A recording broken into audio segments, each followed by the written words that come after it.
что ты от меня хочешь, мы равные партнеры, с какого хрена, кем ты себя возомнил? Сотрудники сразу же в панике, в апатии. Ну, в результате они избавились, естественно, от меня. Они оба такие, а что так можно было, типа? Я так подумал, я тоже так хочу. Все, будущего нет. А все проблемы решаются через рот. Мы начинаем срываться, кричать друг на друга, топать ножкой. Слушайте, ну так как-то там, конечно, все это было сложно эмоционально, но послевкусие такое хорошее. Привет, друзья! Сегодня абсолютно необычный формат, потому что я сегодня пригласил сооснователя бизнес-бустера Валентина Василевского, и мы сегодня принесли целый ряд ваших вопросов о партнерстве. Партнерство очень горячая тема, очень болезненная. Вопросы вы задаете прям жизненные, прямо в точку. И мы с Валентином, по крайней мере, постараемся на эти вопросы ответить и рассказать также о своих факапах в этой области, в партнерстве. Валентин, давай, наверное, зачитай какие-то вопросы. Да, вопросы, ребят, привет. Вопросы огонь. Вопросы прям очень болезненные. Видно, что много очень боли в отношениях с партнерами. И у нас с Александром тоже много боли. Где-то общей боли в отношении с нашими общими партнерами, где-то нашей отдельной, наши треки, когда мы еще не встретились. Вот. И я думаю, что будет прям очень интересно.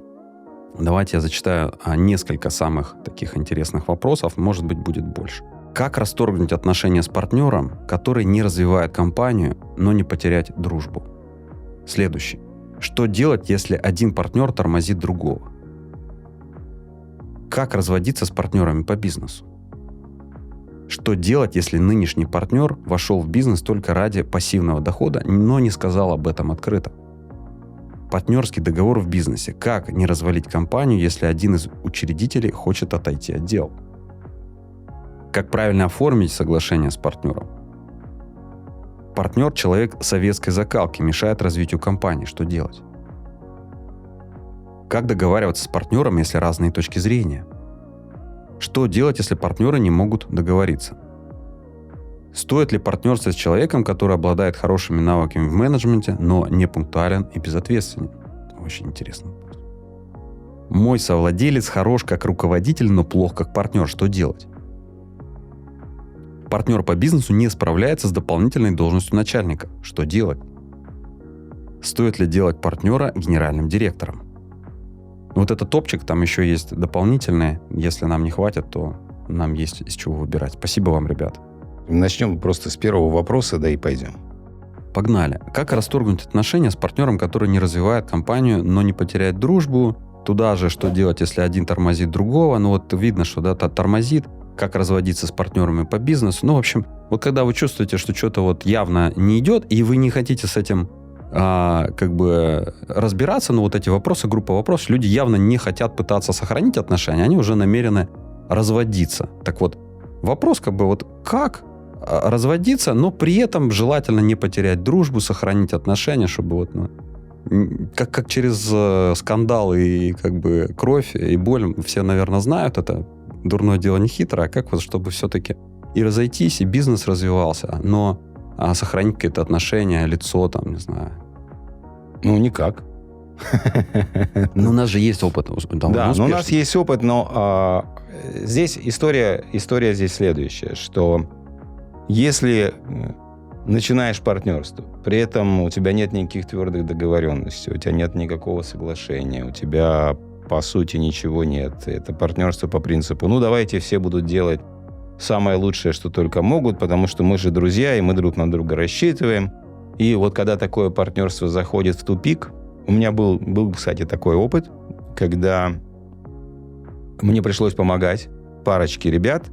У них был довольно большой бизнес уже в Казахстане, по-моему, какая-то сеть, торговая сеть. И вот они дошли до такого момента, когда у них начались серьезные разногласия. Что я сделал? Ну, в том случае я был консультантом. Я понял, что мы не сможем никуда полететь, если мы не сделаем такую штуку, как я назвал это «не восстановим первоначальное соглашение». То есть, ну, понятно, что у них никакого написанного соглашения на бумаге не было, ничего не было. Но мне пришлось с ними поработать примерно 2 дня для того, чтобы вытащить все-таки на бумагу то первоначальное соглашение, которое у них было, когда они начинали бизнес. Что они друг от друга ожидали, как они видели. Это было не очень просто. Это была прям такая пахота. Но в конце концов, вот они это изложили на бумаге, и это было как бы отправной точкой. Я могу себе представить, это же как вот включаются там ложные воспоминания. Один помнит так, другой помнит по-другому. Естественно, там куча времени прошло. Ну, надо отдать должное, что это ребята такие очень полные достоинства, очень разумные, поэтому они смогли это сделать. И я помог им через это пройти. Скорее, в большинстве случаев это может и не получиться, потому что, как ты говоришь, ложные воспоминания, такие когнитивные искажения, как я это вижу, поэтому для того, чтобы в такую ситуацию не попасть, нужно все-таки соглашение составлять.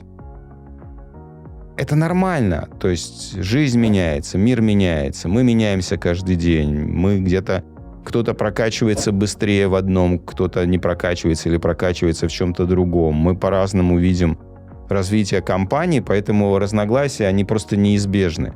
Но если есть эта отправная точка, ты, по крайней мере, можешь на нее посмотреть всегда и сказать, черт побери, я это подписал, что правда, я так думал тогда, ну да, у меня была другая точка зрения, и ты в каком-то смысле берешь ответственность за вот то изменение, которое с тобой произошло, и это заставляет тебя с уважением относиться к точке зрения другого человека и начинать прикладывать усилия, чтобы это поменять, и отталкиваясь от этого первоначального соглашения, ты создаешь какое-то новое.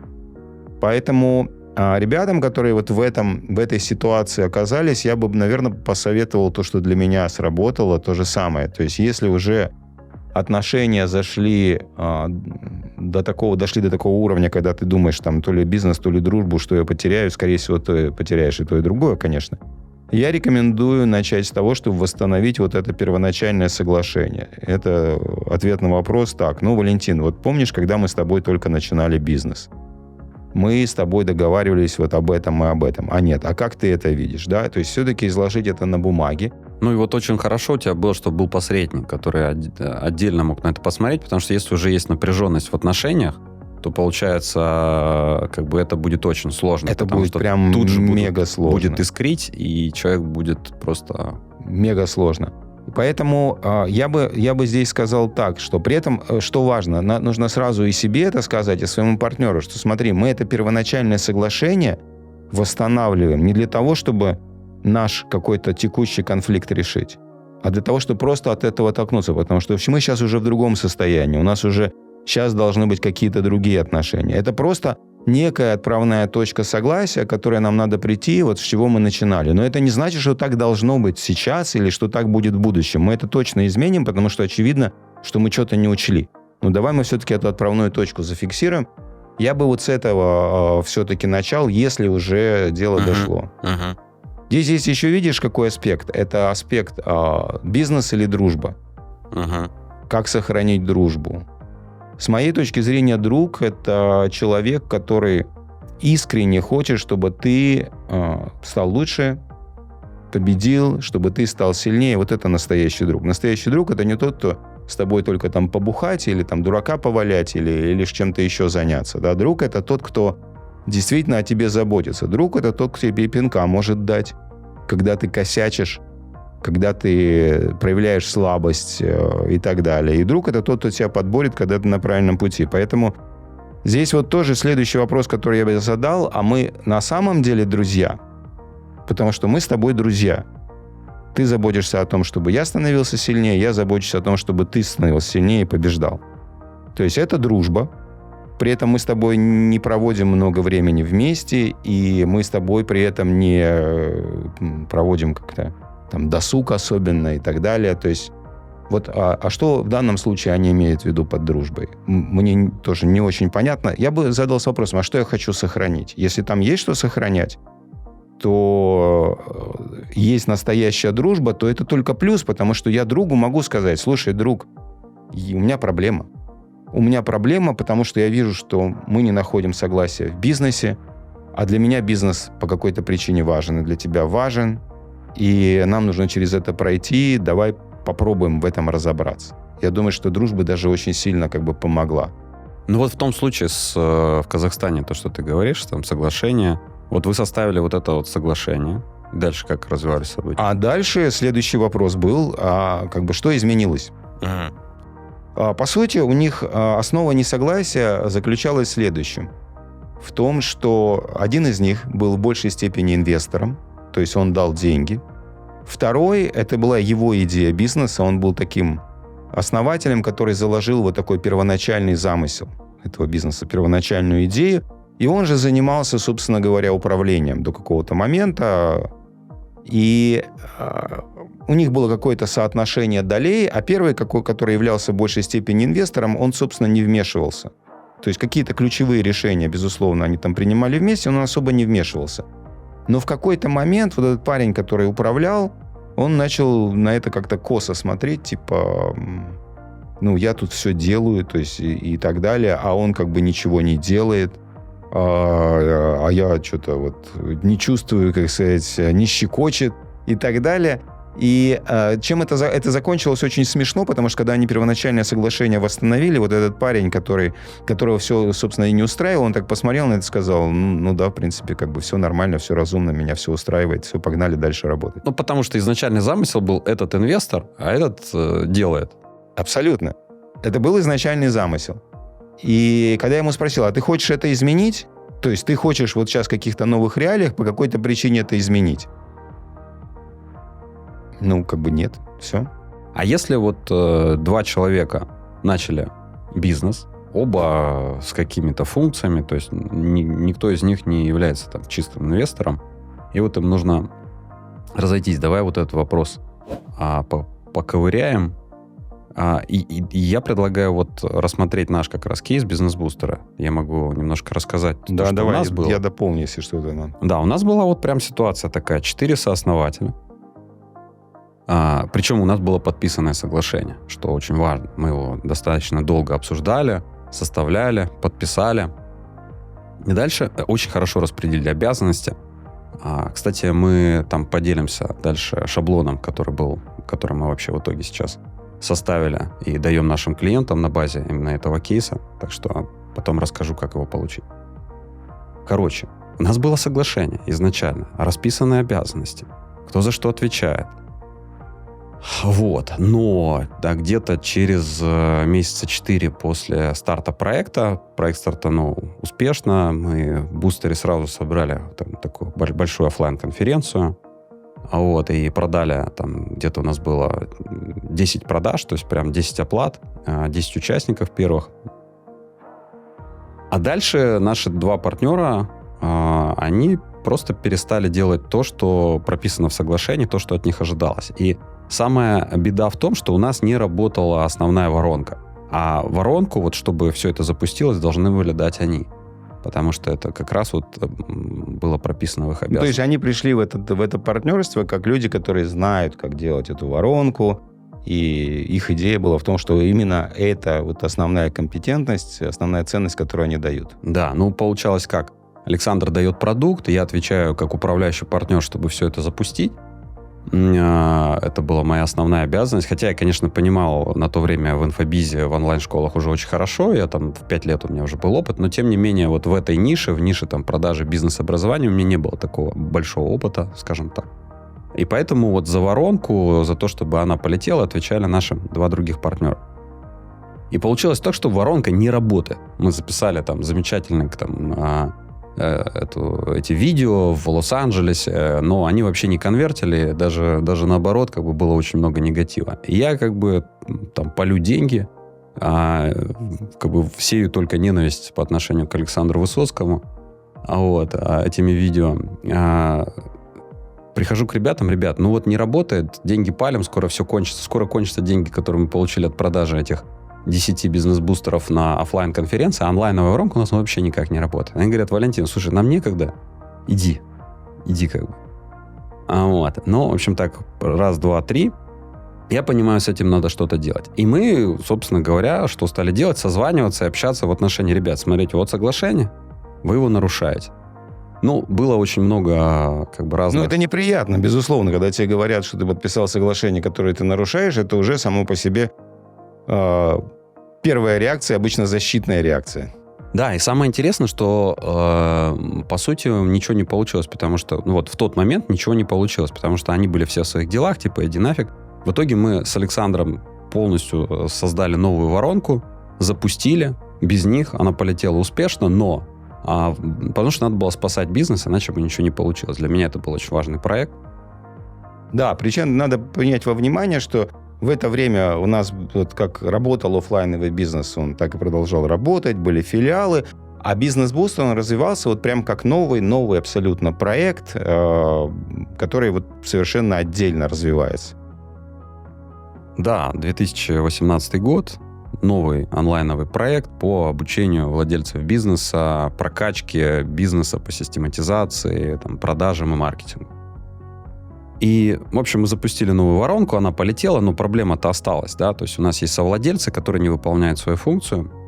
Что мы сделали? Во-первых, было очень правильно заново обсудить это соглашение, посмотреть на это соглашение и добиться того, чтобы партнеры все-таки приняли решение. Они, собственно говоря, будут это делать. Вот здесь я хочу отметить один важный технический момент, что недостаточно иметь соглашение. Очень важно следить за тем, чтобы это соглашение выполнялось. И что мы тогда правильно сделали, это то, что очевидную вещь обнаружив, что соглашение не выполняется, мы начали об этом говорить. Соглашение не выполняется. Там еще очень важная фишка в соглашении, в шаблоне это будет, как мы поняли, что оно не выполняется. То есть, если просто подписать соглашение, если там не будет вот сейчас одного пункта, о котором я скажу, то можно очень долго не понимать, что оно не выполняется. А есть очень простой лайфхак. У нас было прописано, что мы встречаемся с определенной периодичностью. Я сейчас не помню точно, там надо будет посмотреть, то ли раз в 2 недели. Как бы поначалу вообще хорошо встречаться раз в неделю, когда запуск проекта, минимум. Вот. И получилось как, что ребята постоянно пропускали эти встречи. То есть они там сначала приходили более-менее, потом реже. И когда мы в очередной раз с Александром приходим, они не приходят. Как бы... Ну, как вы понимаете, у нас без того была возможность с Валентином пообщаться, и даже без них. Да, но и получается совершенно очевидно, что оно не выполняется. То есть не надо, понимаете, то есть вот не надо там проводить какие-то исследования, расследования, чтобы понять, они что-то делают или нет. Если они просто тупо на встречи не приходят, на встречи совладельцев, чтобы обменяться планами и результатами, как бы понятно, что дрова. А если приходят, тоже было, что они приходят, говорят, да, какие у нас планы такие, приходят на следующую встречу, и, собственно говоря, ничего не сделано, а планы по-прежнему такие, да, и когда на 3-ю встречу человек приходит с теми же планами, с нулевыми результатами, ему уже самому становится стыдно, потом он перестает приходить. Да, и здесь, обратите внимание, есть еще один маленький технический нюанс. Соглашения не работают сами собой. Кто-то должен энфорсить это соглашение, кто-то должен следить за тем, чтобы соглашение выполнялось. Ну, в идеале, естественно, каждый партнер, который подписал соглашение, должен же следить сам за его соблюдением. И это обязанность каждого из партнеров, если оно нарушается хотя бы в каком-то пункте, сказать: ребята, мы его нарушаем. Причины может быть 2. Соглашение может быть негодное. Ну, такое может быть, что-то не предусмотрели, тогда его надо поменять. Либо кто-то не выполняет. И тогда нужно садиться и обсуждать, почему же это происходит. Да, ну, у нас, так как я был ответственен как управляющий партнер, да, по сути, за всю оперативку, за управление, я вот все это и инфорсил. Ну, и я был очень супер сильно заинтересован. Но у тебя была самая высокая мотивация, чтобы это соглашение двигалось, потому что, грубо говоря, все будущее это... У меня в этот момент был Высоцкий консалтинг, и мне было куда направить свою творческую энергию. А у тебя, как бы, это было просто... Да, это для меня был главный проект. И вот. Ты это инфорсил, по сути. Да. Поэтому вот это было успешно. И, собственно говоря, что мы сделали тогда, это тоже одно из суперуспешных действий вот в соглашении. Мы внесли в соглашение созревание долей. Это изначально его не было. Изначально мы, поделили доли, как бы, и погнали. Что было глупо на самом деле, мы просто этого не предусмотрели. То есть идеально, если бы это вызревание было прямо с первой буквы там заложено. Да, сейчас мы, когда новые проекты стартуем, мы созревание прописываем сразу. И, собственно, мы прописали это созревание, еще раз посмотрели на все функции там, совладельцев. А стоимость выкупа, стоимость долей у нас была изначально? Изначально. То есть стоимость выкупа долей у нас была прописана изначально. Формула, прям как мы оцениваем, и это было очень круто. Вот. И получается, что мы заапдейтили соглашение, прописали созревание долей, решили, что каждые полгода мы будем собираться и определять, созрели ли доли каждого из основателей. И, собственно говоря, вот так у нас закончились первые полгода. Мы решили, что мы продолжаем, как бы все остались при своем, и функции, в принципе, остались теми же. Мы обновили планы, погнали дальше. Я бы здесь хотел уточнить, что по практике мы скорее не решаем, созрели ли, скорее мы решаем, будем ли мы дальше двигаться в созревании. Ну да. Потому что, это морально на самом деле сложно, когда ты через полгода или год ты собираешься, и кто-то что-то делал, и он через год узнает, что его не созрело. То есть это... то есть если есть подозрение, что соглашение не работает, то не надо дожидаться... То есть его надо либо сразу, либо ты уже дождался, если дождался до этой встречи, то тогда ты просто останавливаешь дальнейшее созревание. Да. Мы, в общем, получается, полгода прошли, мы его переписали, это соглашение, добавили созревание и погнали дальше. Дальше все стало веселее, ребята стали как-то чаще ходить и что-то делать. Но... Бензина хватило ненадолго. Ненадолго, да, где-то 2-3 месяца бензин закончился, и опять вся эта история полностью повторилась, потому что у них очень сильно полетел другой бизнес, Да, и обратите внимание, этих обстоятельств может быть миллион. И нет ничего плохого в этих... Что плохого, что у наших партнеров просто полетел их другой бизнес? Это прекрасно. И, собственно говоря, как мы решили этот вопрос? Тоже было очень сложно, но мы долго разговаривали, ругались. Это было очень нервно. Один из партнеров, Дима, он говорил: Валентин, я сейчас полечу к Высоцкому и вообще заберу у тебя весь бизнес. Я говорю: да, попробуй, я тоже полечу.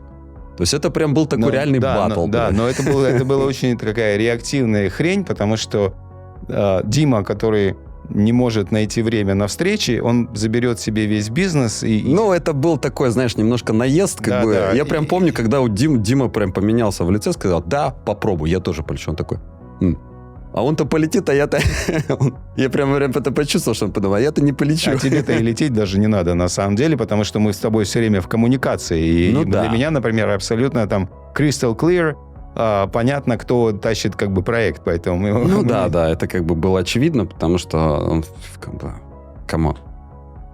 Физически я тратил очень много времени, все знал, в общем, в итоге, что важно, важно, что какое-то время это заняло. Было очень много настойчивости с моей стороны, с твоей стороны. Да, ключевой момент, что с моей стороны, была настойчивость, но мне было проще, потому что я такой: ребята, смотрите, я делаю, камон, что происходит? Было много настойчивости с твоей стороны, потому что это дело чести и это дело замысла, потому что мы не так просто стали партнерами. Я начал эту идею, прокачки предпринимателей и так далее. У тебя был такой же замысел, именно поэтому мы сошлись в этом бизнесе, именно поэтому, потому что для тебя это было важно, это было на уровне твоих ценностей. Абсолютно. Но я хочу один момент интересный отметить. Почему в этот момент начинаются эмоции? Это очень интересная штука. Когда у нас начинаются эмоции? Почему в какой-то момент мы начинаем срываться, кричать друг на друга, топать ножкой, и это всем свойственно, и мне в том числе. А это происходит из-за страха. То есть это момент страха, когда будущее... Что такое страх? Будущее не определено. То есть непонятно, как разрешится ситуация. Это феноменальная вещь. Вы только подумайте об этом. У нас в этот момент, грубо говоря, представьте, у нас нет соглашения, представьте, у нас нет вызревания, представьте, у нас нет формулы, которую мы согласовали на старте о том, как мы будем расходиться и как мы будем выкупать доли. То есть огромное количество неопределенности, что-то идет не так, и это просто взрывает эмоции. Когда есть соглашение, когда все эти пункты определены и понятны, страх все равно определенный есть. Мы живые люди, но он абсолютно другого уровня, поэтому намного меньше вероятность, что эти эмоции вообще в принципе будут включаться. Да, конечно, соглашение нам супер сильно помогло, и то, что мы включили туда созревание полгода назад, то есть просто в итоге, на самом деле, еще тоже очень забавный момент, я прям почувствовал, потому что, ребят, у них же был негативный опыт, по крайней мере, у Сергея был точно негативный опыт, когда его, из бизнеса выдавили. Выдавили, там он был сооснователь, но доли теперь у него нет. Вот. И когда вот это все было прям такое жесткое препирательство, а потом, когда мы сказали, я такой, ну, ребят, ну, смотрите, ну, вот по факту, вот уже у нас второй раз эта ситуация.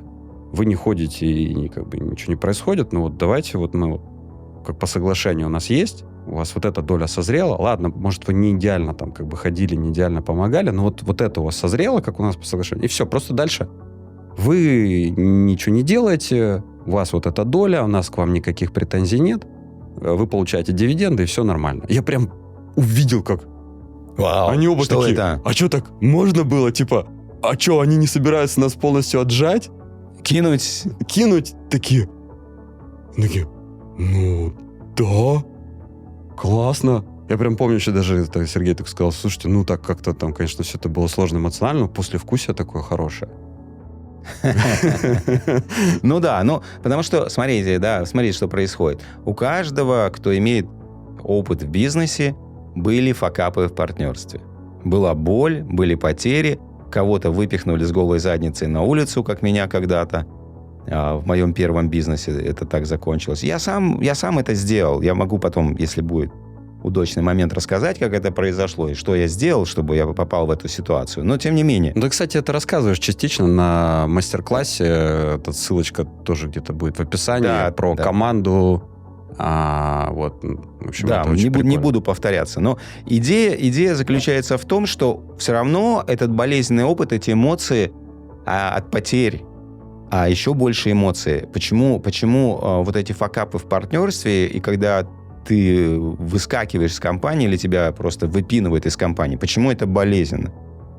Что происходит? Потому что ты же, когда создаешь с кем-то бизнес, ты же непрерывно креативишь, создаешь этот бизнес в своем разуме, в своей вселенной. Ты ставишь цели, ты думаешь о том, как будет. Твое большое количество творчества и, грубо говоря, будущего, которое ты создаешь, оно создано. И потом, если ты в какой-то момент лишаешься, у тебя прям возникает ощущение, что все, будущего нет. У меня отняли практически кусок жизни, потому что ты это креативил, создавал, оно там осталось, а в жизни теперь этого не будет. И тебе надо как-то это все рассоздать. И вот это вызывает очень болезненные эмоции. Поэтому, когда речь идет о том, что, ребята, давайте закончим партнерство, то сразу же все это поднимается, глаза наливаются кровью, эмоции, и все становится очень сложно. Да. Ну и реально, по большому счету, в такие случаи, если у человека есть вот этот большой негативный опыт, когда его чего-то лишали, может, даже не обязательно партнерство. Да чего угодно. В детстве отобрали. Велосипед украли. Да, и вот он просто, у него включается вот эта защитная реакция. То есть я понимаю, что они не с нами-то разговаривали по большой части, а когда... Собственно, ребят, давайте по соглашению расторгнем, и все хорошо. То, что сейчас Валентин сказал, не с нами разговаривали, это прям важный момент, обратите внимание. Очень часто, когда мы с кем-то ссоримся, я думаю, что вам приходила в этот момент такая идея, когда на вас кто-то нападает, вы такой смотрели на него и думали, а с кем он сейчас разговаривает? Он явно не со мной. Такое ощущение, что он с кем-то другим. Как будто он меня не знает, эти годы, и мои ценности, и мои принципы, как будто он сейчас с кем-то другим разговаривает. Вот это признак того, что это абсолютно реактивная вещь. И что на самом деле человек заново переживает этот негативный опыт. И он действительно не с вами разговаривает. И поэтому пытаться с этим спорить, это просто глупо. Вы не можете победить этого воришку, который в детстве у него украл велосипед. Или вы не можете переспорить партнера, который выпинул его из компании, он потерял деньги. Это невозможно. Поэтому это не решается через споры, файты, вот эти вещи. Да, я помню, как вот меня тогда поразило, мы же только это был первый год сотрудничества, насколько ты с выдержкой, с вниманием слушал весь этот поток каких-то ребята были очень сильно в негативе, типа, да, вы нас хотите кинуть, да, и на меня, и на тебя потом начали нападки. Прям это жестко было. Потому что вот это идет реакция, да, то есть ребята боялись, что их мы реально просто хотим выпнуть, видимо. Я просто поразился, я так подумал, я тоже так хочу научиться. Уже Александр просто такой спокойно слушает, как губка, которая впитывает, и вообще абсолютно как он проходит мимо, и при этом спокойно остается на своей линии, соглашение, бизнес, ради чего мы это создавали и так далее. И это, кстати, меня очень поддерживало, потому что как бы, у меня же еще помимо наших общих созвонов было много созвонов с ними потом, как бы, отдельно, параллельно. Это очень сильно удерживало на цели, на замысле и на то, чтобы соглашение выполнялось. Да, ну и в итоге, короче, когда, по сути, оказалось, что мы ничего не собираемся отжимать, и мы просто следуем тому, что написано в соглашении, причем очень лайтово следуем, потому что, ну, как бы были вопросики, и в течение там этих первого-второго полугода воронку новую так они и не сделали. То есть какие-то там, они что-то подкидывали, какие-то идеи, ну, как бы... В общем, это довольно лайтово с нашей стороны было, просто признать, что вот там на февраль, то есть, по-моему, получается, год прошел, да, то есть с 7 февраля 2018 года мы подписали соглашение, 7 февраля 2019 мы решили, что все, как бы, ну, где-то в январе там 19 созвонились, все. И самый кайф, что мы действительно сохранили очень хорошие отношения, по-прежнему общаемся, а по-прежнему там, может, немного, но вот, ну, там, с Димой мы вообще часто там и видимся, общаемся. И я, там... Ну, и надо отдать должное. Если посмотреть на наше партнерство в целом, они дали буст. Да, абсолютно. Они дали первых клиентов. А что может быть важнее для бизнеса, как первые клиенты? Первые клиенты принесли деньги, которые использовались для того, чтобы потом построить эти воронки. А они дали поддержку, они дали там определенные ноу-хау. То есть на самом деле, то есть они внесли определенный вклад, и поэтому вполне нормально, что они от этого получили возврат на инвестиции. Да, абсолютно. Я очень благодарен ребятам за этот опыт и за то, что мы создали бизнес-бустер. И без них мы бы точно этого не сделали, начиная от того, что мы бы не встретились с тобой на Манхэттене без них, и без этой конференции, без первых продаж, конечно. И не продали бы мне, скорее всего, идею заниматься бизнес-бустером, потому что... Да, потому что они выглядели очень твердо, они выглядели, у них хороший пиар, у них хороший как бы экспириенс. Ну, тебя я практически не знал, ты не был в этот момент я не был публичным, сильно публичным, абсолютно. Поэтому не потому, что ты не можешь, а просто потому, что просто ты не был публичным, а они были публичными, и это произвело впечатление. И так далее. И, то есть у нас бы вообще вот этот замысел бы без них не зародился. И поэтому это на самом деле мы можем говорить об этом как о факапе, потому что это пошло не по тому сценарию, как мы хотели. Но я не могу сказать, что это партнерство, это факап в целом, потому что без него бы не родился просто бизнес-бустер. Абсолютно. Вот, поэтому это тоже, знаете, такой очень... Вот этот пример, который Валентин вот сейчас рассказал, для меня лично это определенный пример и урок еще вот какой вещи. Когда мы создаем соглашение с партнерами, мы же понимаем, что мы занимаемся бизнесом. Что это такое? Это значит, что это дорога с множеством неизвестных. И у нее будет много поворотов. И никакой гений не сможет предсказать там все эти повороты. А, соответственно, это соглашение – это просто отправная точка. И оно, скорее всего, там будет меняться. И жизнь будет меняться. И так далее, но она позволяет по этому маршруту все-таки пройти. Поэтому, видите, соглашение, раз. Внимание на том, чтобы энфорсить это соглашение, чтобы оно выполнялось. Доработка и дополнение этого соглашения. И терпение в отношении того, что на этой пути могут быть эмоции и так далее, но у нас есть соглашение, у нас есть общая цель, у нас есть план, давайте этим следовать, этим надо управлять. Да, вот если идти дальше по вопросам, там очень похожий вопрос, что делать, если нынешний партнер вошел в бизнес только ради пассивного дохода, но не сказал об этом открыто. По сути, это не прояснение ролей, не прояснение намерений на этапе входа в бизнес. Естественно, если это не сказал, то есть говорить о том, что что-то было прописано, вообще не приходится. Да. Но здесь у меня, знаешь, второй вопрос возникнет. А ты спрашивал на самом деле? То есть уж когда мы подписывали соглашение, любое подписываем партнерское, мы же задаем вопрос, а как ты это видишь? А как мы это будем делать с твоей точки зрения? А у тебя есть какой-то опыт делания этого? И так далее. То есть нужно копать достаточно глубоко. Поэтому это ответственность двух сторон. Это не только вот он подлый, он не сказал о своих намерениях, бяка. Нет. Но ты тоже проявил трусость, потому что ты не спросил его о его намерениях, черт побери. Ты бизнес с ним создавал, ты будущее какое-то создавал. когда ты с кем-то будущее... Это вообще интересная тема, когда ты нанимаешь сотрудника, ты обычно спрашиваешь, там, где ты работал, что ты делал, принеси доказательства, покажи, насколько ты способен. И у тебя есть испытательный срок. И ты выбираешь партнера. А почему надо снижать свой стандарт? То же самое, опыт, goodwill, что ты делал, и испытательный срок. То есть через вестинг это фактически такой испытательный срок. Да, вестинг или созревание долей, мы о нем уже говорили.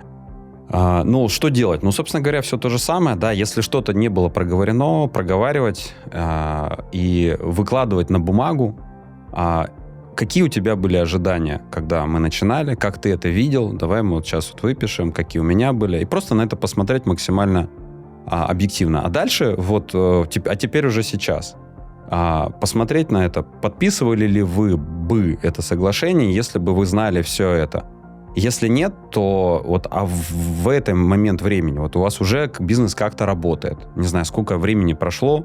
Наверное, недолго. Если вот здесь нынешний партнер вошел в бизнес только ради пассивного дохода, но не сказал об этом открыто, значит, наверное, немного времени прошло, потому что довольно быстро становится понятно, что человек ничего не делает. Но вот в этот момент вы просто спросите себя и его, а мы готовы так продолжать? И на каких условиях мы расходимся, если не готовы продолжать? И найдите просто решение взаимно приемлемое, проясните, что изначальной точки у вас была разная реальность в отношении того, на каких условиях вы входите. И еще один момент. Хорошее долгосрочное партнерство можно построить только тогда, когда есть высокий уровень честности, откровенности с партнерами. То есть я бы сказал, что это прямо must-have. И если этот уровень разрушается, то есть честность, откровенность разрушается, или если ее не было никогда, ее надо прямо создать. И, кстати, даже если она была, и она на неплохом уровне, ее надо поддерживать. Мы, например, с Валентином поддерживаем этот уровень честности и откровенности. Да, у нас есть такой вообще созвон, я назвал его True формат, и как-то вот понял, что... True Strategy. Да, True Strategy, True формат, да, такой. Я как-то понял, что мы очень много общаемся в рамках таких наших формальных координаций. Что такое формальная координация? У нас есть, например, еженедельная координация по стратегическим проектам, где мы просто проходимся по всем стратегическим проектам, смотрим, как они идут, там расставляем приоритеты и так далее. У нас есть там координация по финансам, смотрим на финансы компаний. И есть какие-то координации по, когда мы там какой-нибудь продукт разрабатываем, вебинар разрабатываем и так далее. Но я понял, и мы иногда куда-то ездим, там куда-нибудь просто потусить, и не разговариваем особо о бизнесе. И еще у нас особо остро это потому, что мы живем вообще на разных континентах. Но даже когда мы встречаемся вживую, мы либо, опять же, формально идем по каким-то проектам, либо мы просто идем смотреть, как пытаются запустить, Илон Маск пытается запустить свою ракету в SpaceX, да. А я понял, что у нас нет формата, когда мы разговариваем просто по душам, связаны с бизнесом, но по душам. А что ты хочешь от бизнеса? От жизни чего? От жизни, да. Вообще, куда ты стремишься? А ты вообще в кайфе, тебе нравится, как ты себя самореализовываешь сейчас? Да. А есть что-то там, что бы ты хотел? То есть вот такой true формат. Да. И я могу сказать, я обожаю этот формат. Валентин придумал это, он стал инициатором этого. И когда мы встречались первый раз, это не было каким-то естественным и комфортным. То есть я видел, что ты прям прикладываешь усилия. Я эти вещи... потому что это новый формат, и надо по-другому общаться. И я начал прикладывать усилия тоже к тому, чтобы в такой формат превратилось. И потом, когда это покатилось, я такой сказал, вау, как мы без этого жили, черт побери вообще. Это каждую неделю примерно 1,5-2 часа нашего общения. Да, причем прикольно, что мы, обычно 2. Я не люблю, когда это 1,5, потому что час мы часто говорим, как мне кажется, не о том, но мы что-то там обсуждаем, а потом вот где-то через час начинается реальный true. Может, мы какие-то выкладываем какие-то штуки, так далее, но это действительно так, чтобы, добраться до сердцевины, ты сначала должен раскидать то, что у тебя там навалено сверху, то, на чем свое внимание ты растолкал, и потом ты доходишь до чего-то глубокого. Да, это мы к чему? К тому, что вот этот уровень понимания, искренности, что мы делаем, ради чего мы делаем, отсутствие таких каких-то розовых очков. Я понимаю, например, у него уже и так 5 бизнесов, я начинаю с ним новый бизнес, я понимаю, что я не понимаю, откуда у него возьмется время, но я как бы не хочу об этом думать. Я начну, а там он же пообещал, да, я же думал, что он не пассивный, что он будет как бы что-то делать, а потом, ой, а он не делает. А я не спросил, потому что, конечно же, я боялся, что он скажет, что ему некогда и ничего не получится. А это был мой единственный Хотя я шанс. знал, что у него 5 бизнесов, я знал, что он загружен, я знал, что у него, скорее всего, не хватит времени, но постеснялся с ним об этом говорить и вытащить.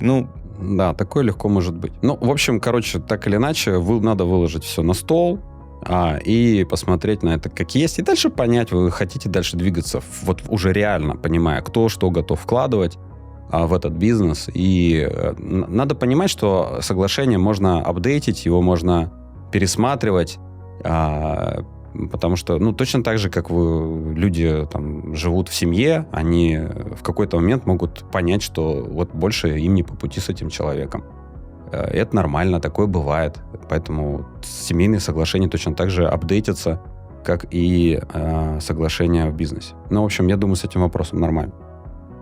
И тут пара вопросов как раз по самому соглашению. Партнерский договор в бизнесе, как не развалить компанию, если один из учредителей хочет отойти от дел. Вот здесь, я думаю, мы тоже очень хорошо раскрыли. По сути, вот ребята хотели отойти от дел, но они не высказывали, что они как-то боялись отойти от дел, потому что их там всего лишат. И в то же время понимали, что не могут ли отойти от дел. Да, потому что физически у них все внимание было в другой бизнес. Поэтому, собственно, мы тут уже все рассказали. Смотрите ответ на предыдущий вопрос. А вот как правильно оформить соглашение с партнером, под этим видео ищите в описании ссылочку, как, собственно говоря, его оформить. Это очень крутой шаблон. Я его давал сначала своим друзьям, очень близким предпринимателям. Всегда получал очень много благодарности, когда они запускали новый бизнес.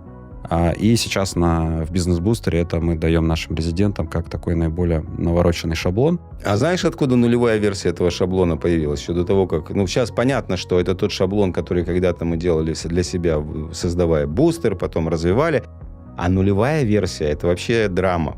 Потому что в 2006 году у меня было там 2 производственных компании, там еще одна компания. И я в этот момент пришел к идее, вот я осознал все эти вещи в отношении письменного соглашения с моими партнерами. А также я осознал, что у меня есть партнеры и нет ни одного письменного соглашения, что было очевидно. И я такой, what the fuck, что делать? То есть мы работаем уже с каждым из них несколько лет. У нас уже бизнесы достаточно успешные. И у меня стояла задача с ними в этот момент подписать соглашение. И это был еще тот фокус, потому что когда я пришел к Толику, Шиян, это партнер по компании Герольд Мастер, и говорю: Толик, нам нужно подписать соглашение. Это, естественно, напрягает людей. То есть они начинают думать, что с тобой не так. Я могу сказать, во-первых, мне понадобилось Ты хочешь меня кинуть? Да. Мне много времени, много работы, и на самом деле соглашение с партнерами, чтобы их подписать с текущими, с бизнесами, в которых все хорошо в этот момент, у меня заняло полгода. Через полгода у меня были подписаны соглашения. И это было просто... Во-первых, это было чертовски успешно, потому что это улучшило наши отношения, это улучшило нашу продуктивность, и для будущего это, конечно, было мега перспективно. Хотя, казалось бы, Высоцкий, нахрена ты этим занимаешься? Никакой проблемы у тебя нет. Но я просто осознал, что если это не сделаю, то у меня обязательно проблемы будут. И я занялся этой превентивной медициной. Да, огонь. Теперь я знаю, откуда это пошло. Прям это уже такой шаблон соглашения, обросшей историей нескольких бизнесов. Прям кайф. Окей, пойдем дальше по вопросам нашим. Они очень похожи. Сейчас посмотрим. Партнер, человек советской закалки, мешает развитию компании. Что делать? Партнер, который мешает развитию компании, звучит мега-мега-мега трагично. Но я подозреваю, что, скорее всего, этот партнер какой-то период времени помогал развитию компании, потому что иначе бы ее не было. Еще, скорее всего, он все-таки выполняет какие-то функции. То есть он частично помогает, а частично мешает. То есть просто есть что-то, что Потому что если мешает. бы он точно на 100% мешал, то, я думаю, нам вопрос бы не задавали. Ну да. Нам задают вопросы не тогда, когда, знаете, есть добро и зло очевидное. А вопросы обычно возникают тогда, когда ты как бы да и как бы нет. Но очень часто такой же вопрос, когда есть такой сотрудник, очень какой-то важный, тоже такой как бы советской закалки, который выполняет важную функцию в бизнесе, но как бы мешает при этом. Потому что он вякает, потому что он там обесценивает, потому что он...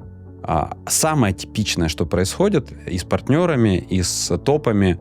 У нас, кстати, недавно была одна такая забавная ситуация. Даже наши топы иногда ошибаются и допускают такую ошибку.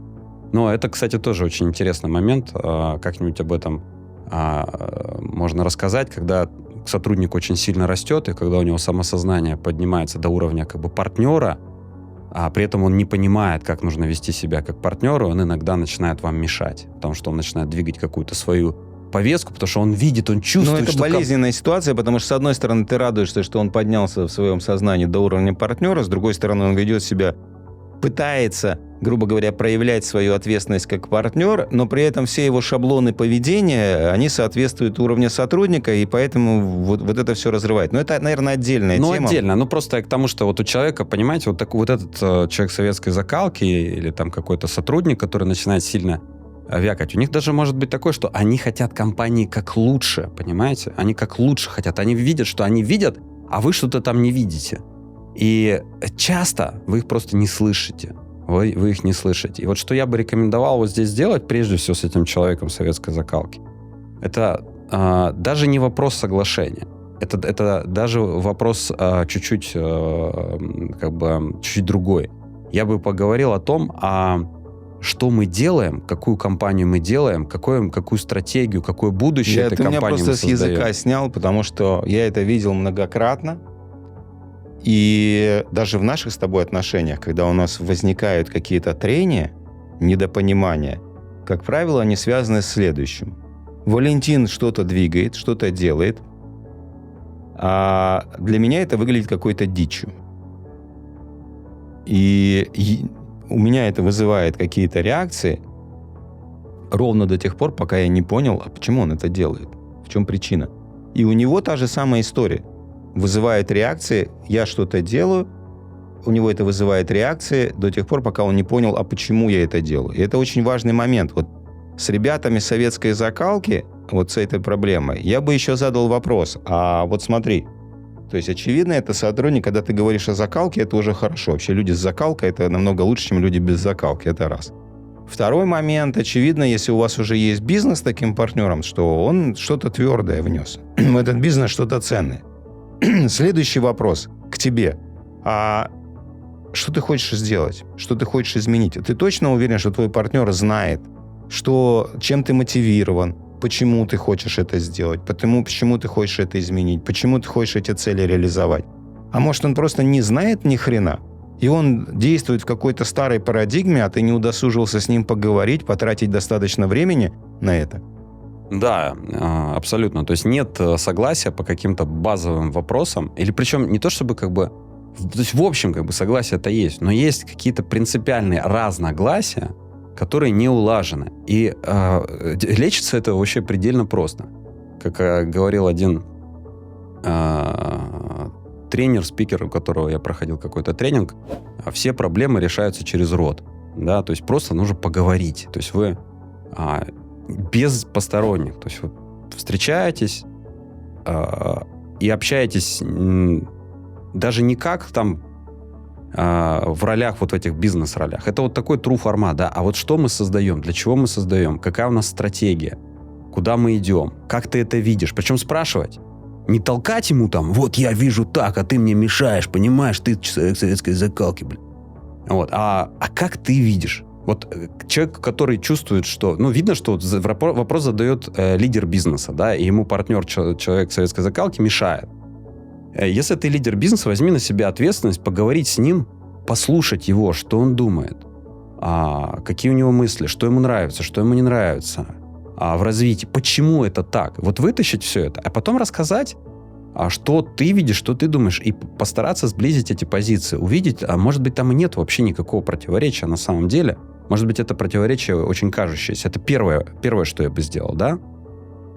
Но второе, что еще тоже супер часто бывает, это отсутствие понимания, отсутствие компетентности, как работает управление. Есть такое очень простое правило в управлении, которым мы обязательно, одно из первых, то, что мы даем в бизнес-бустере нашим резидентам, это понимание того, что ни в коем случае, никогда совладельцы не должны друг друга критиковать или как-то обесценивать в публичной сфере. То есть, что значит в публичной сфере? Если присутствует хотя бы помощник рядом, хотя бы ассистент, это уже публичная сфера. То есть, в идеале все разногласия просто решать отдельно. Просто должно быть понимание. Это очень важно понимать, что если это не так, вы разрушаете компанию. То есть, если это не так, вы разрушаете свой авторитет. Ну и, как правило, никакая стратегия, никакой план не стоит. То есть он, грубо говоря, потенциал возврата на инвестиции от его реализации не перекроет потери, которые будут из-за того, что нет доверия к взаимопониманию. Потому что еще есть интересная штука. Людям, кому-то в меньшей степени, кому-то в очень большой степени свойственно манипулировать. Что такое манипулировать? Манипулировать, когда ты хочешь воздействовать не впрямую. Что такое впрямую? Я пришел и сказал: Валентин, я от тебя хочу это и это. А манипулировать, когда я как бы хочу это и это, но я не могу об этом напрямую сказать, и я вот что-то использую, чтобы его подтолкнуть.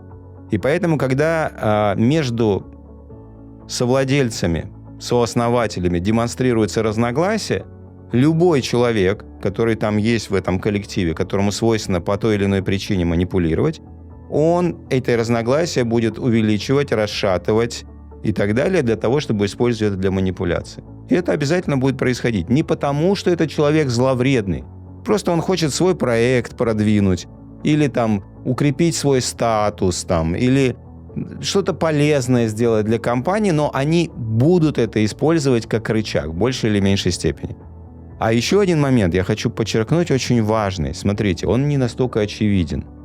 Вот то, что вы сейчас послушали, например, доказывает одну важную вещь.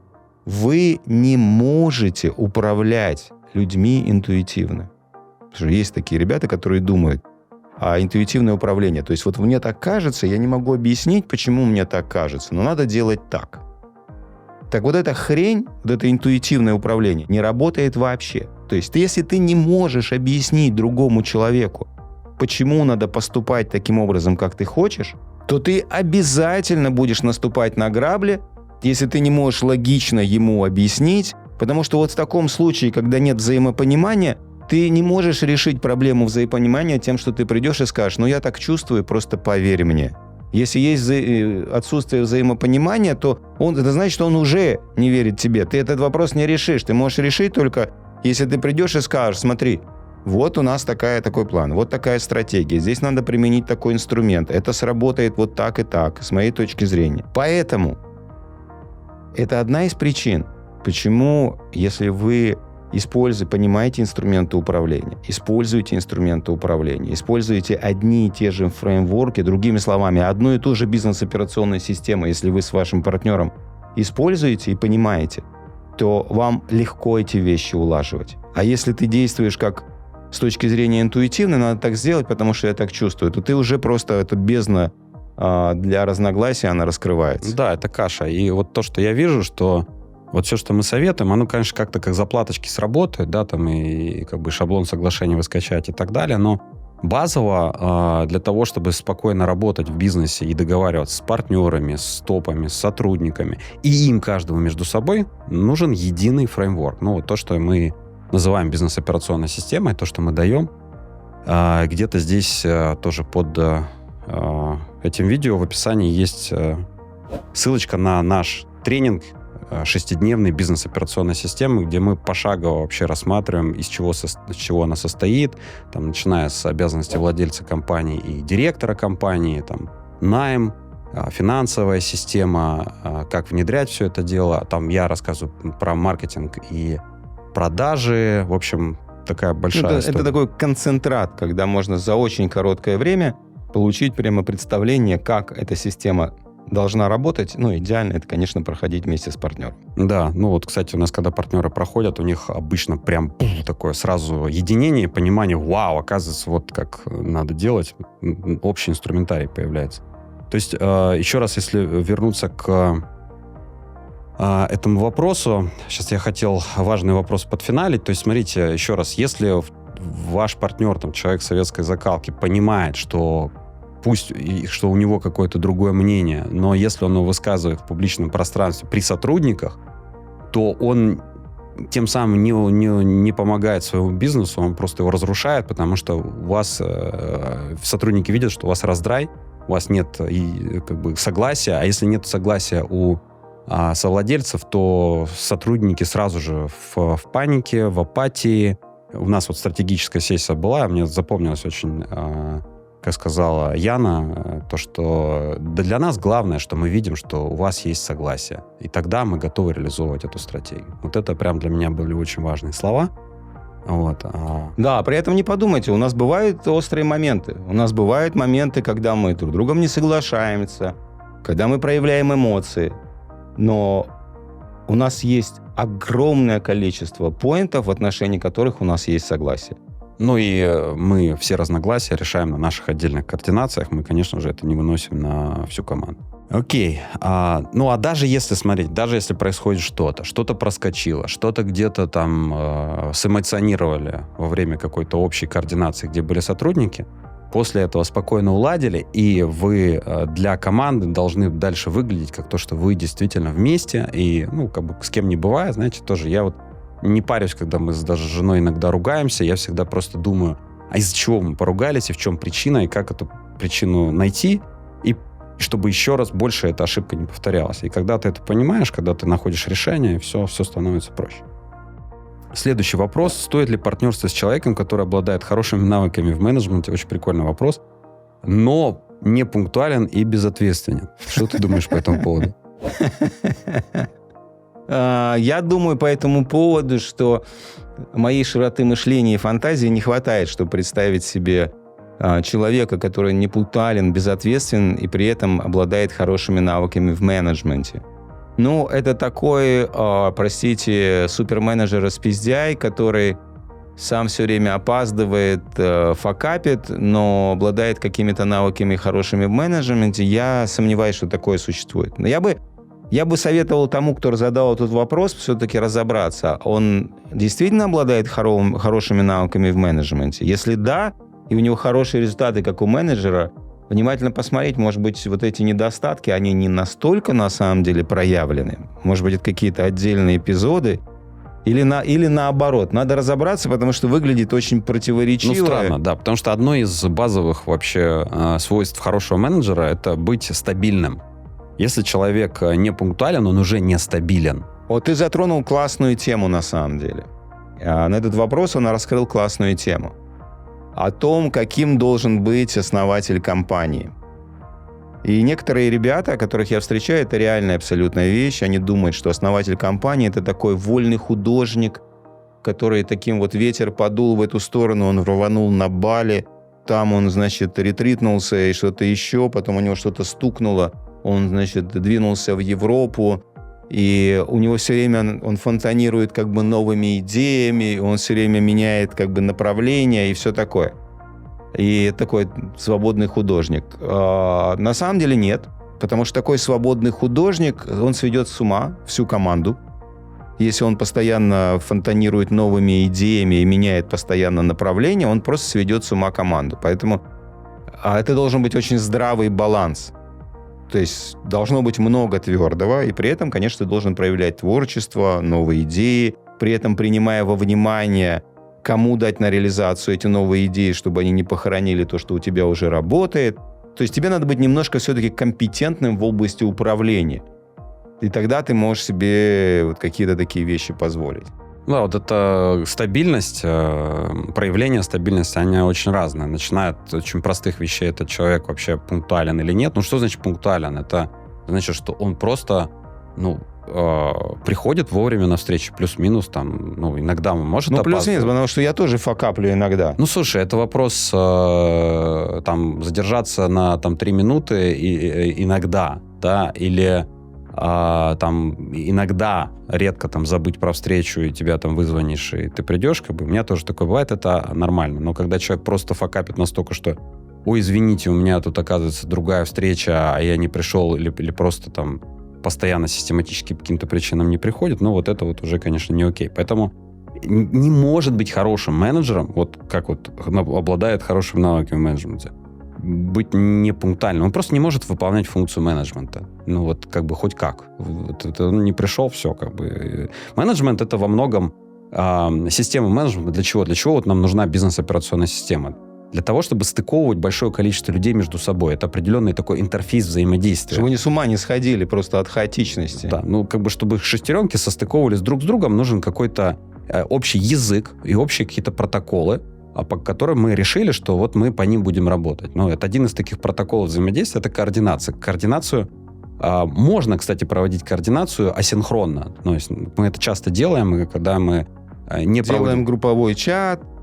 Либо групповой чат, это один вариант, либо скринкасты, очень классный вариант, когда нет времени на координацию, мы не можем состыковаться по часовым поясам, такое бывает. И мы говорим, запиши скринкаст. Но это все равно все это временная замена в какой-то степени. Да, ну нельзя полностью заменить все чатом и скринкастами, но это просто примеры асинхронных координаций. Это тоже такое может быть, это очень полезно. Например, вот у нас была стратсессия, да, и наш финдиректор записал шикарный скринкаст о том, об анализе маркета.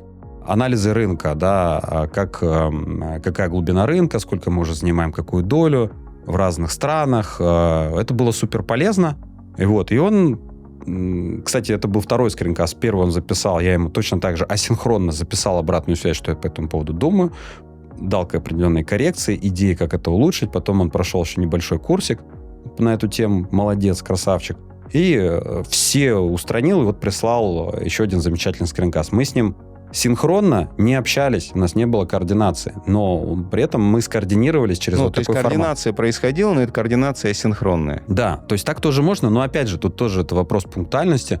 Но мне прислали, мне должно быть в какое-то обозримое, неделю, в которой я должен ответить, иначе если не отвечу, человек не может сделать свой следующий шаг. Да, то есть это тоже определенная пунктуальность в ответе на коммуникацию. Это тоже свойство хорошего менеджера, это на нем не зависает коммуникация, то есть он не оставляет Но только на синхронной координации не взлетишь, то есть все равно по главным вопросам должна быть синхронная. Конечно, без живого общения это некий суррогат, это некая замена, но без зума или вот такого, если вы в офлайне работаете, конечно, без таких координаций нельзя, но просто как вариант, какие замены могут быть. В общем, вопрос такой странный. То есть, опять, вот то, что мы говорили раньше, да, как договариваться с партнером, по большому счету, соглашение, все такое, но надо учиться. Надо просто иметь общий фреймворк взаимодействия. И когда у вас есть некое объективное... Понимаете, вот вы приходите к партнеру и говорите, слушай, чувак, ты должен быть пунктуальным, ты понимаешь? А он смотрит, да ты знаешь, я в потоке и все такое. Вы просто не можете договориться. Почему? Потому что у него одно мнение, у вас второе, это... Когда вы берете чей-то готовый фреймворк, объективно существующий, например, наш фреймворк бизнес-операционная система, вы его изучаете, говорите, смотрите, какой классный фреймворк. Это к вам приходит с третьей стороны. И, кстати, совершенно не обязательно, что вы применяете именно в таком виде, как мы даем. Это просто самая проверенная форма, но может быть такое, что вы с партнером посмотрели на этот фреймворк, сказали, а вот это мы будем делать по-другому. Но прикол в том, что вы оба согласились с этим, и теперь у вас есть свой фреймворк, и у вас есть согласие. И вот в этом магия как работающих таких моделей управления, программирования, сварки, кладки кирпича, чего угодно. Вы просто берете в любой профессиональной области есть определенные какие-то стандарты. И часто профессионалы, они даже, им не надо говорить, долго объяснять, они просто говорят одно какое-то слово, и всем понятно, что вот мы в рамках стандарта. Например, программисты, а вы как работаете, по скраму или waterfall? По скраму. Все. Понимаете, если все почитали с Азерленда про скрам, то примерно, то есть есть представление, что есть двухнедельные или недельные спринты, есть бэклог и так далее. Вот все эти слова... понятные взаимные ожидания. Да, абсолютно сразу вам легко состыковаться. Если человек... Вот мы, кстати, когда свою разработку налаживали, накладывали, налаживали, запускали, приводили в порядок. И наш замечательный клиент, выпускник «Бизнес-бустера» Руслан Совчишин, у него там 15 IT-проектов, вот он помогал нам это наладить. И он первое, что сказал: так, вот вы по скраму работаете, да, а вы вот убедитесь, что все ваши ребята прочитали книжку Сазерленда, вот эту вот Scrum, собственно говоря, потому что у вас должно быть что-то, в отношении чего у вас согласие. Потому что, я там по скраму, а что ты по скраму? Сейчас этих вариаций... Мне сосед напел про... Да, вариаций, во-первых, много, во-вторых, как бы действительно, на самом деле, если человек не изучал, просто в интернете забил Scrum, это вот это, да, я по скраму, да, ага. Вот, как бы прочитали, изучили, есть, всегда можно вернуться к первоисточнику, посмотреть, да, как бы.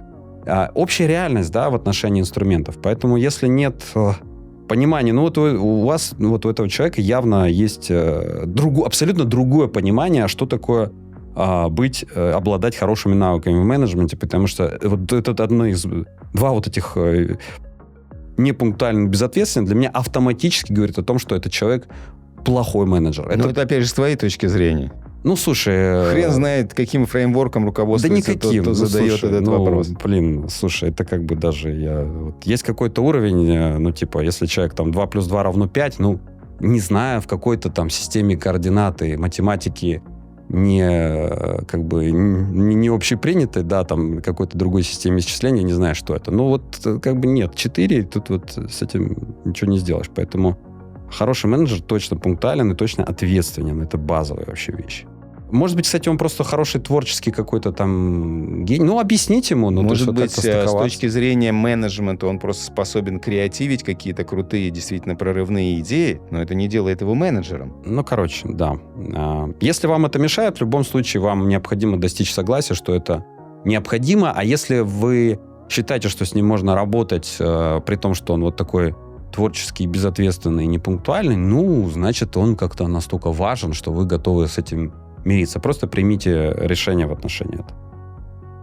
Следующий вопрос. Мой совладелец хорош как руководитель, но плох как партнер. И тут еще интересный есть вопрос, перевертыш такой, от другого от другого человека вопрос. Послушайте, насколько они похожи с точностью да наоборот. Партнер по бизнесу не справляется с дополнительной должностью начальника. Что делать? То есть первый, он хорош как руководитель, но плох как партнер, а второй, видимо, как партнер нормальный, тут ничего, история умалчивает, но не справляется с дополнительной должностью начальника. Что делать? Очень интересный вопрос. У меня мгновенное решение, им надо поменяться партнерами, и будет счастье и процветание. Или скорее объединить их два партнера в одного и как-то шерить, в общем, ресурсы. Да проще поменяться, мы тогда получим 2 успешных компании. Тому, видимо, нужен хороший руководитель, а тому нужен хороший партнер. Это шутка. Это, конечно, шутка. Мы партнерами не меняемся, это традиционная штука. Вопрос, да. Я думаю, что здесь основная проблема заключается в том, что кто-то не разделяет функции сооснователей партнера и функции руководителя. Это 2 разных вещи. Может ли быть хороший партнер, сооснователь компании, плохим руководителем? Почему нет? Такое может быть. Просто ему не надо пытаться быть руководителем. Ты знаешь, что интересно, здесь, когда бизнес стартует, все равно очень много оперативки, кто-то по-любому является руководителем. В очень редких исключениях, когда люди очень опытные, сразу нанимают исполнительного директора. Слушай, у меня был, например, такой факап, просто поразительный факап, прям ты, не знаю, как считал. Я стартовал свой первый бизнес, это экстремально самый дебилистический бизнес, который я делал с точки зрения менеджмента и всего остального. Это компания Mac Center, компьютеры Apple, software, все эти вещи, видеоредактирование и издательские системы. Я этот бизнес стартовал с 2 своими друзьями, партнерами. 33, по-моему, у меня было 34, я был очень горд собой. На самом деле, до лампады не помогает. Интересно было то, что я был директором при этом компании, генеральным. Один мой партнер отвечал за маркетинг и продажи. И он мне, находился в моем подчинении. Я говорю, неспроста. Это не потому, что у меня просто слова-паразиты постоянно выскакивают. Я сознательно говорю, что он находился в подчинении. Второй находился у меня в подчинении с точки зрения финансов, расчетов с клиентами, ну и немножко как бы сервисной такой функции. И в какой-то момент я вдруг осознал, что я ни хрена не могу этой компанией управлять, потому что мы партнеры, и как только я пытаюсь что-то добиться от своих руководителей, которые мне подчиняются, они ко мне поворачиваются такой стороной партнера и говорят: ты что, мы равные партнеры? Что ты на меня давишь? Что ты от меня хочешь? Мы равные партнеры. С какого хрена? Кем ты себя возомнил?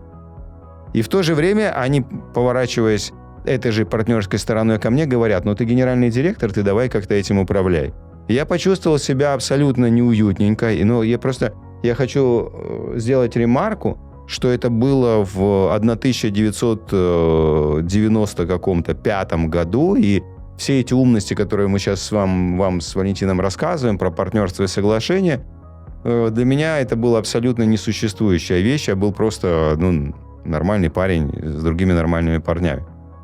И я вообще не мог понять, что мне делать. Я просто с ума от этого сходил. Моим гениальным решением в этот момент, это, кстати, тоже пример, если ты не знаешь, как правильно, ты придумываешь самые дебилистические решения, какие только можно придумать, терпишь поражение и даже не можешь осознать, почему это произошло.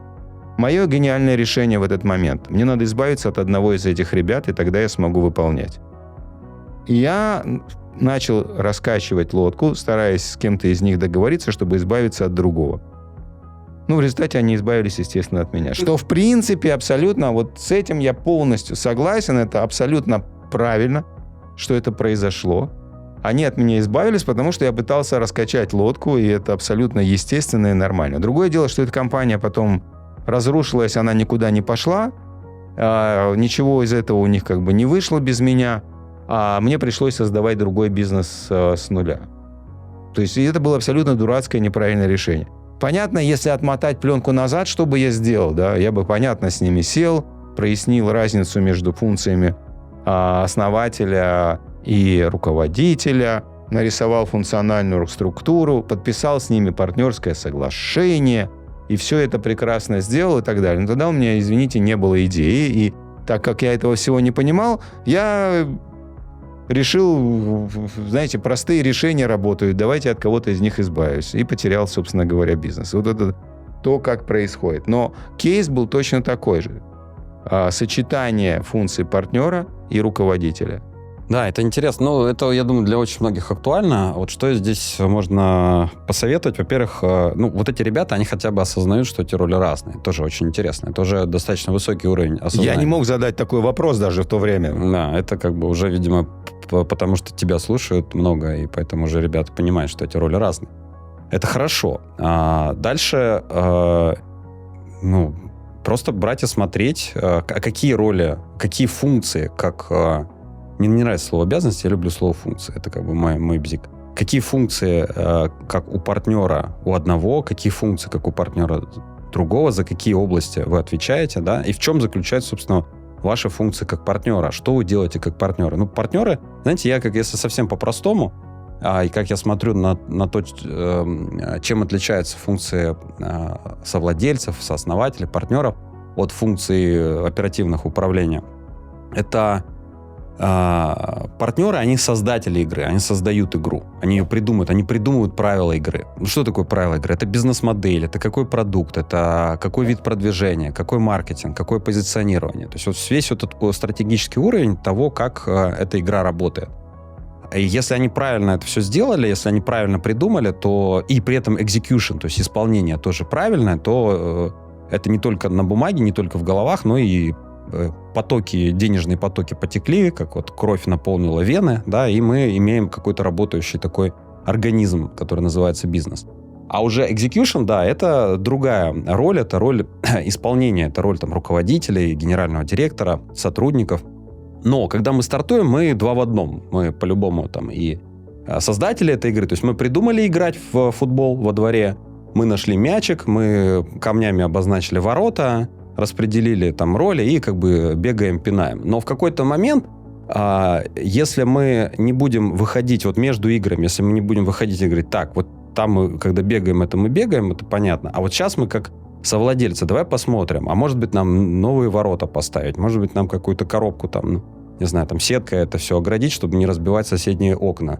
Там, может быть, нам каких-то новых игроков подтянуть, как бы крутых, которые стратегически для нас будут важны, каких-то крутых топов и так далее, да? И вот это вот постоянное разделение, когда мы владельцы, когда мы в оперативке, оно просто, в принципе, очень важно. И дальше, как бы партнеры, они... Я могу себе представить, что партнер может быть хорош только в оперативке, например. Да? Ну, вот он, да, может быть. как совладелец, он там игру особо не создает, но он ее постоянно пушит и двигает. Но если вы понимаете, что вы не можете никак найти себе просто руководителя в команду, у вас нет денег, или вы, не знаю, вот не можете вы. Вот вам, что только в обмен на акции компании, только в обмен на долю вы можете получить такого человека, значит, просто примите это, что этот партнер, он у вас управляющий партнер. И если вы изначально, там, например, договорились 50 на 50, значит, вы так договорились. А если вы изначально... Вот мы, когда мы берем управляющего партнера, мы никогда не даем ему большую долю, потому что если он чисто... Такое бывает, что мы берем в бизнес достаточно умного и прокачанного человека, опытного, которому мы даем долю с созреванием, естественно, но это редко превышает 20%.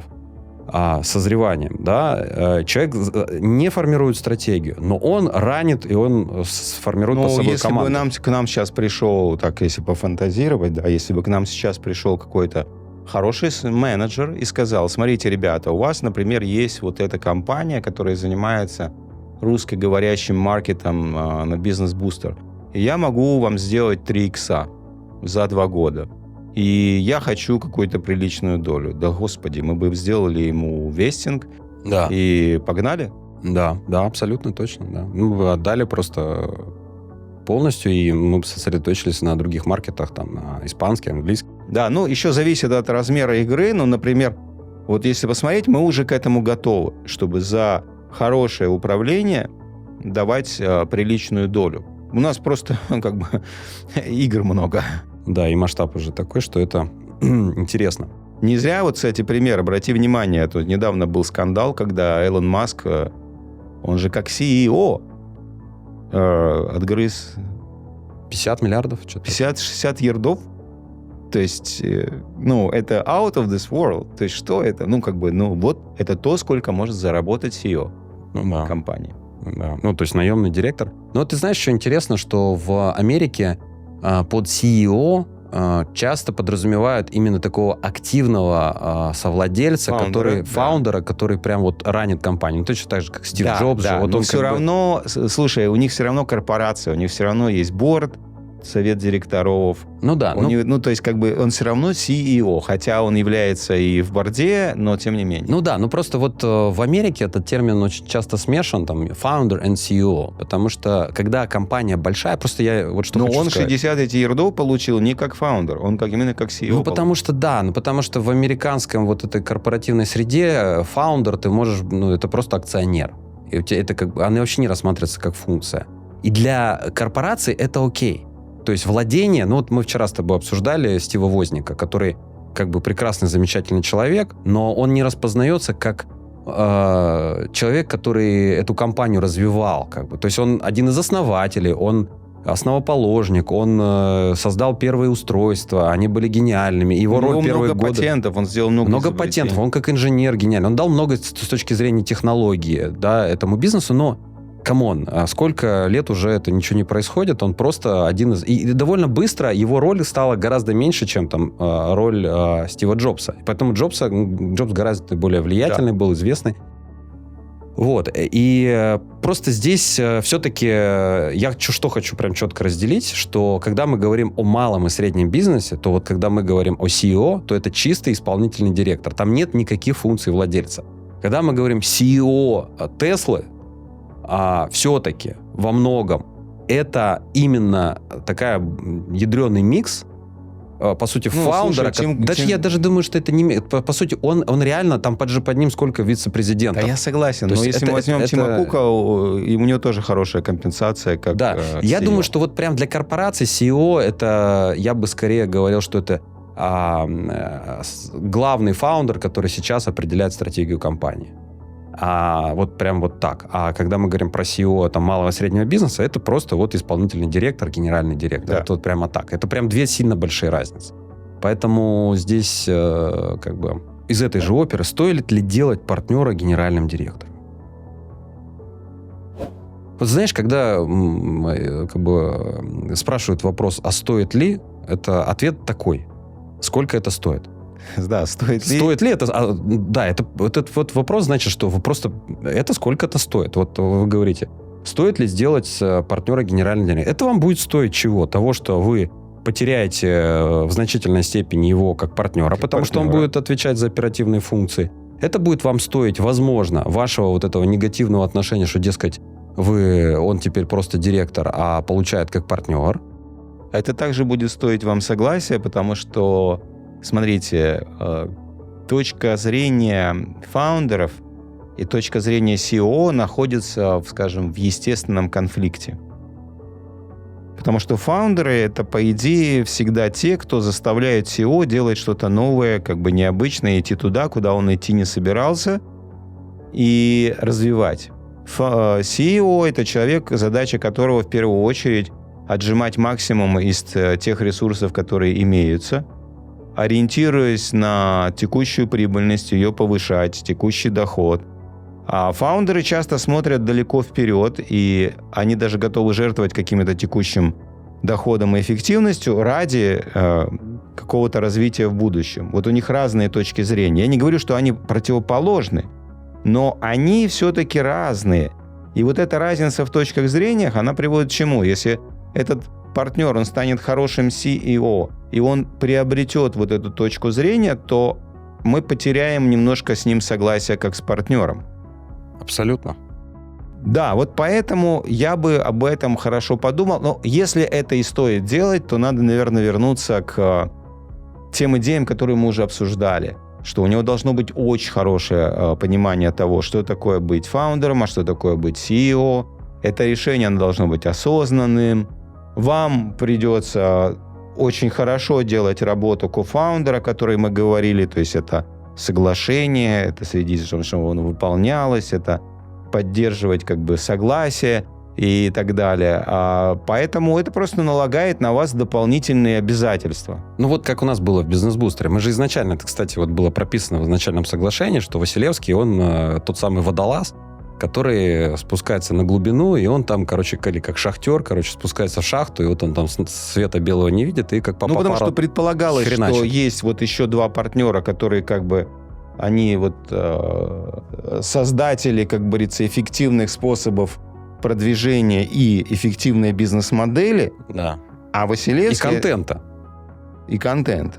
Да, по маркетингу и продажам. Да. А Василевский, он как бы вот именно как CEO это двигает. Но получилась неувязочка, потому что пришлось Василевскому также заниматься вот этой эффективной стратегией маркетинга и продаж, и контента потом и совместно этого. Да, и продолжать быть CEO. Но что важно, да, что мы на этапе соглашения определили, что Василевский таки управляющий партнер, что Василевский таки спускается в эту шахту, но он спускается в шахту, и у него есть вот этот тросик. Этот тросик назывался, что мы написали в соглашении, помнишь, мы там прописали, что Василевский через год планирует выйти с позиции управляющего партнера и оставаться просто одним из основателей, который отвечает за определенную функцию. Причем я этого хотел, и я это хочу.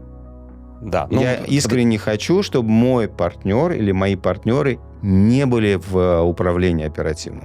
И, я помню тогда, мы когда подписывали соглашение, он написал, что через год, и как бы я спросил, то есть как, Александр, как вы думаете, это реалистично? Я помню, ты так ухмыльнулся, такой, как бы амбициозненько, попробуй, типа. В итоге это заняло 2 года, за год, конечно, это нереально, по крайней мере, в бизнесе такого масштаба, там очень быстро компания выросла там до 100 человек, и как бы сейчас это объединенная компания у нас там где-то 250 человек. И, в общем, я к чему? К тому, что, да, у нас было такое осознанное решение, что это стоит того, что вот один из партнеров в этом новом бизнесе погружается в эту шахту, там хреначит, но мы изначально вот эту пуповину протянули, что мы тебя, чувак, вытащим, ты там держись. И меня мы действительно вытаскивали, потому что я сам проходил бизнес-бустер, я сам обучался, я сам все это понимал, как эта штука работает, все это внедрял технологию бизнес-бустера в компанию «Бизнес-бустер», и благодаря этому То есть я кейс как бы с нашего же продукта вышел таки из оперативки, мы поставили Катю в качестве исполнительного директора маркетинга. Тогда это бизнес-бустер, а потом... Да, я могу сказать еще больше, что именно благодаря тому, что ты прошел этот путь, мы с тобой столько лет вместе и столько лет на одной волне.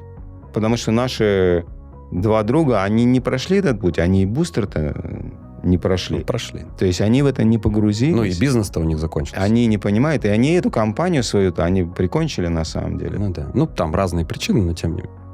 Так вот, в общем, да, возможно, это того стоит, но очень важно понимать, что это разные роли, и очень важно понимать, что это важно для бизнеса, и очень важно понимать, должно быть согласие того, что рано или поздно, через какое-то время он оттуда вытащится. И, кстати, у меня была компенсация, ну, не сразу, но это тоже было одно из успешных действий. У меня была хорошая компенсация отдельно от компенсации партнера, у меня была компенсация, как у исполнительного директора, процент от прибыли компании, который меня, ну, я скажу, очень сильно мотивировал. И, кстати, это в том числе позволило поставить исполнительного директора, потому что одна из больших ошибок, которые тоже часто допускают, это, ну вот, я же как бы совладелец, и ты совладелец, но ты еще и директор. Но ты же как совладелец получаешь, вот и все. А как директор ты не получаешь. Так вот, ну, так это не работает. Ну, плюс техническая проблема возникает, потому что потом, когда возникает вопрос поставить директора, это же надо вот столько-то тысяч долларов в месяц ему платить, а где мы эти деньги возьмем? Они у нас в модели не предусмотрены, потому что мы же как бы получаем как совладельцы. Да. В костах их нет. Да, поэтому вот это тоже было для нас очень успешно.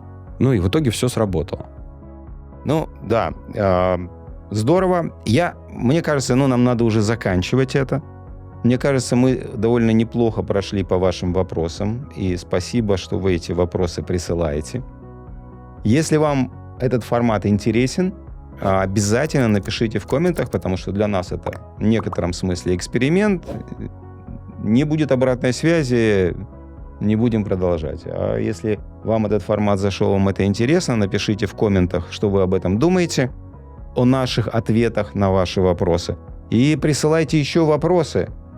Мы можем взять какие-то другие темы и поделиться и своим мнением, и своими факапами от всей души. Да, ну и там ставьте палец вверх, там нажимайте на колокольчик, просто покидайте вообще это видео своим друзьям, партнерам, потому что то, что мы делаем, вот наша миссия, которую мы несем в этот мир, это делать мир бизнеса хорошо организованным и эффективным через вот эти знания, через понимание, через фреймворк. И если вы за это время этого подкаста получили чуть-чуть больше знаний и понимания, как делать ваш бизнес, значит, мы свою работу сделали. Я очень доволен. И еще один момент. Если у вас есть партнер, посмотрите вместе с партнером, а потом обсудите это видео, и у вас появится много интересных моментов, чтобы обсудить, и, возможно, вы придете к тому, чтобы сделать свое соглашение и так далее, и двинуться дальше. И мы вам желаем успеха в этом. Да, и если вы хотите больше, опять же, смотрите в описании, там много всяких полезностей, там ссылка на мастер-класс, ссылка на шаблон соглашения. В общем, пользуйтесь и развивайте свой бизнес, становитесь крутыми, классными, сильными. Пока.